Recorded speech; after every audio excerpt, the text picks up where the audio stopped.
светлый праздник Рождества Христова Церковь призывает нас всех измениться и изменить своей жизнью весь мир вокруг нас. Богомладенец Христос сегодня пришел к нам и для нас.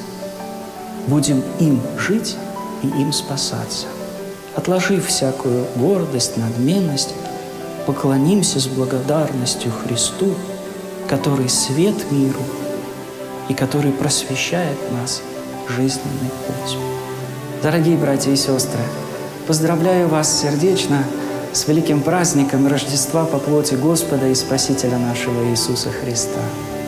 Как славно, что этот главный праздник находится в начале наступившего года. Пусть благодать этого праздника осветит всех нас и благословит на Новый год. В эти святые рождественские дни призываю вас отложить всякую суету этого мира и обратить наши взоры к Богу и друг к другу.